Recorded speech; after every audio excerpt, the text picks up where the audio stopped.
Talking Reds, it's Tuesday the 9th of July. I'm Andy Heaton, this is Kev Walsh, and we are at Prenton Park at the newly promoted Tranmere Rovers, who've come 2 promotions in a row, 2 visits to Wembley.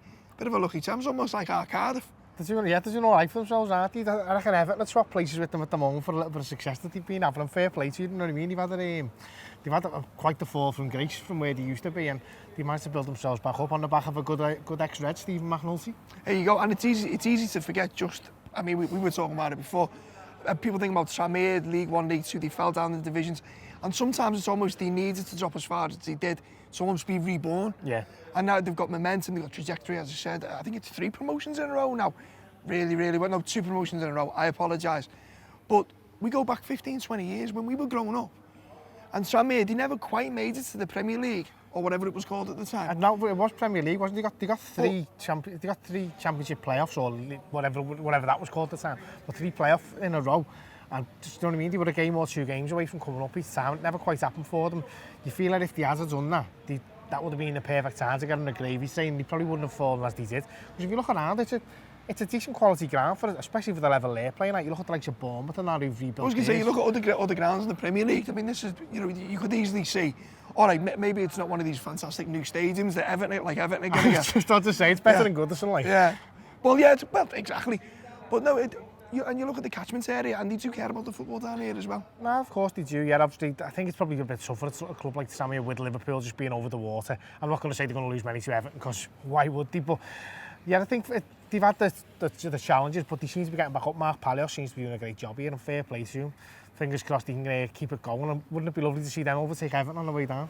Exactly, and there is a bit of shared history between the 2 clubs. We were talking before, John Aldridge obviously famously come back from Spain, played for them. I think he's their top scorer now as well, and managed them for a few years. Before that, Johnny King, David Fairclough played under Johnny King.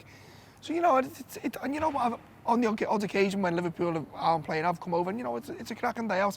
Anyway, talking Tranmere, segue to Liverpool, Thursday night with the Reds are back in action, the European Champions once again. Do you reckon they'll do the thing where they bring the European Cup out before the match? I hope so. They done that at Wrexham a few years ago. Well, a lot of years ago, 2005. Is that when Rafa wore jeans at Wrexham? Rafa wore jeans at Wrexham, Chris Maguire alone, mate. But yeah, that's always a nice thing for them to do. All the kids out to get a view of the cup then, for the people who weren't there to see it on the night, who unfortunately enough couldn't get there. And it's a really special occasion when it happens. I remember it in 2005 when they did it, and I'd been in Istanbul obviously, but it still gave me a buzz to see them come on the pitch. It was a real like proud moment to think, yeah, here we are with the European champions, and it just sets you up nicely for the season. And this is the 3rd season in a row that Liverpool have played. So I mean, it almost seems that it's been bookmarked by the progress that Liverpool have made over the seasons. And I'll be honest with you, last year was a great laugh. The team turned up early, got loads of autographs, the kids. We've seen some of our mates' kids last year with some boss photos with the manager and all that stuff. I would say, get down here and turn up on the day, but we've just been told that 500 tickets left, and they're going. I'm not sure we were supposed to say, well, we've done it now. Fuck it, there's 500 tickets left, but yeah, get yourselves down, get yourselves on the phone today if you want them, because apparently they think they're going to sell out today, and it's going to be a good little day out on Thursday, I would have thought. And listen, who's not missing football now? The Women's World Cup was decent enough, but that's the real thing now. You excited to see anyone in particular on Thursday? Or are you just excited in general? I'm just excited to get them back. I'm excited to see who we put in goal. Do you reckon Sam, is Mignolet back? I don't even know if he's been back in training. I haven't seen any pictures of him already. I think Achterberg might still... John Achterberg can have a go and goal. I don't know if his registration's still live, but you know, stranger things happen. What are you doing? I'll bring my gloves down and see if I can get on the pitch. I wouldn't mind having a little go. Yeah, I'm looking forward to seeing, maybe if they're going to bring some let the young kids play. The lad we just signed from Holland, obviously. I don't know whether he's... Vandenberg. I couldn't think of his name then for a second, but thanks for saving me. Ryan Brewster as well, eh? Ryan Brewster, he'll probably get a start, won't he? You're looking at the likes of Adam Lallana, see if he can hit the ground running and get the minutes in his legs, which is, I think, what he needs just to get that little build up, get it going. Obviously, Oxlade-Chamberlain, who's not excited to see him back. He was a hero when he left. He's been absolutely brilliant when he's been out. I think he's done a lot of great work that probably he didn't need to do. He took a lot of pressure from media commitments and things like that off other players, and that's just it gives everyone a lift. And he's played his part in winning the European Cup, so it'd be good to see him get back on the pitch, get the minutes in his legs, and hopefully kick on for a season, which I think he could be one of our main men. And it's the start of a busy pre-season schedule for Liverpool. I didn't quite realise how packed it was. No, I didn't. We've just had a little check there, haven't we? We've got Bradford on Sunday. which again, that's another one that's sold out. So everyone wants to come and see Liverpool. Well, why wouldn't you? Well, yeah. European champions and that. Amen to Not that. to over-egg it and that. There's no over-egg in this particular pudding, I don't think, is there? It's European Champions, and we're going to milk it for everything that's worth. But then obviously we've got the pre-season tour over in America, and that's when things really kick on and you start seeing all the main men getting back. It'll be interesting to see how long they give the lads who've been in Brazil off, because I think they normally try and give them at least 3 weeks, don't they? But that would be cutting it a little bit fine for the start of the season, you would imagine. So whether he'd had a little bit of time off beforehand, like Mo Salah has obviously been playing for Egypt, hasn't he? And now he seems to have a little break before that, so whether they're going to cut his summer holidays in half and have half then and half now maybe or whatever. But I think, yeah, it's great to get them back in it and see the pitch. It's all about getting back, the big dog's back. Big Degsy. AC Milan have been well and truly buffed in their advances, haven't he? But he looks like he's coming back in. Fair play to him. I think he looks happy with what he's doing. He's made up with the European Cup win. I've just been having a little look there. His brother's had a mural painted of him. Yeah, a big massive mural. And it looks cool. It just says, heroes come and go, but legends are forever. A big picture of Degsy with the European Cup. Heroes come and go, but legends are forever. Almost as cringe as Rodgers painting his To be fair to Rodgers, that was done by the Supporters Association on his behalf, wasn't it? So that was nice of him. But yeah, Lovren, I think. Have you got one of yours? I certainly haven't, no. Don't need a picture of this mug, do you? Up in the living room scaring the kids off. But yeah, I think with Lovren, it shows how far we've come. That I think 12 months ago, if he'd have been in the situation he finds himself now, I think he'd have been very much angling for a move, saying I want to go. He just played in a World Cup final, he played in the Champions League final. This year he didn't play in the Champions League final, but still very much played a part in getting us to it, so definitely deserves his winner's medal.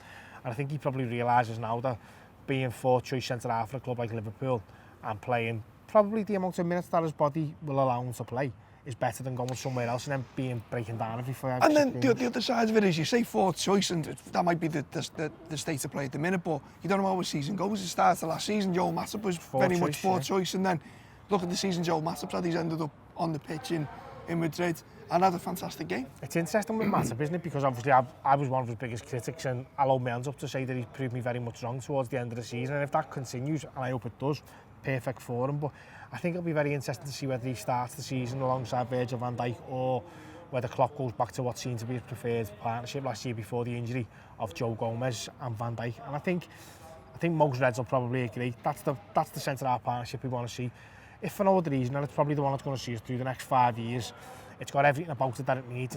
It's got pace, it's got power, obviously it's got the height in there as well. Matip's got the height, but he probably lacks a little bit with the pace.